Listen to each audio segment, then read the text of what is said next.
गो। अभी अभी बिहार इलेक्शन हुआ गाइस। तो जो बिहार इलेक्शन में देखा अपन ने कि लोग अपने एक्स के ट्रॉमा से ही बाहर नहीं आ रहे गाइस। जो लोग बोल रहे हैं, बंदा बोल रहा है कि मैं जॉब दूंगा, ये दूंगा, वो दूंगा, नहीं, एक्स ने ऐसा किया था, लालू जी ने ऐसा किया था, तो अभी हम लालू के बेटे को भी कैसे आने दें। तो गाइस देखिए, मतलब लोगों की एक्स, लोगों का पास्ट कितना लोगों पे भारी होता है, इसका अपने को उदाहरण मिलता है बिहार इलेक्शन में।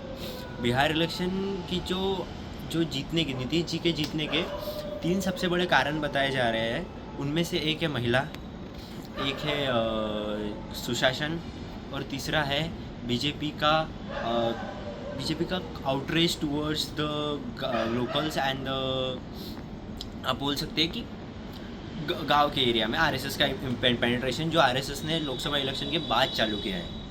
जो लोकसभा इलेक्शन में आरएसएस को 240, आरएसएस की बिना आरएसएस की मदद के बीजेपी पूरी 240 पे आ गई थी, बट आरएसएस ने उसके बाद एक कैंपेन रन किया।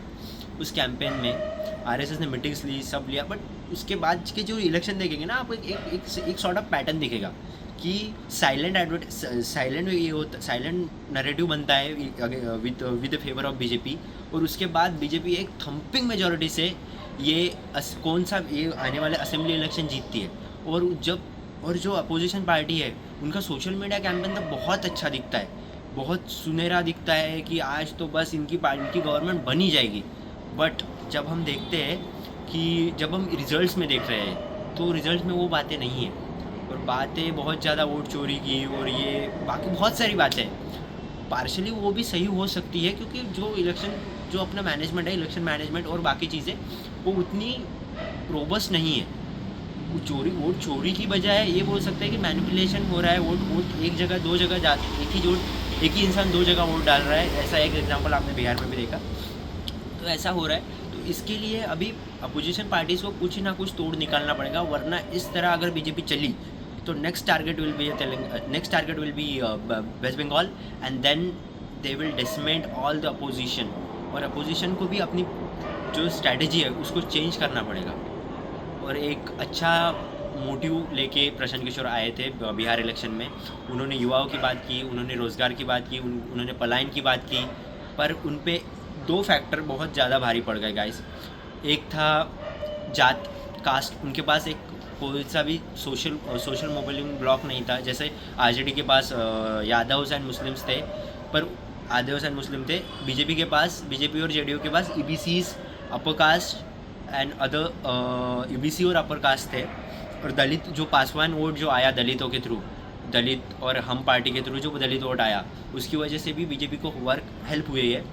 बट प्रशांत किशोर को अभी सोचना पड़ेगा कि उनको क्या स्टेप्स लेने पड़ेंगे अपनी पार्टी को बढ़ाने के लिए। उनका नैरेटिव बहुत ज़्यादा अच्छा था, नैरेटिव सेटिंग अच्छी थी, क्योंकि वो खुद कैंपेन मैनेजर रहे हैं।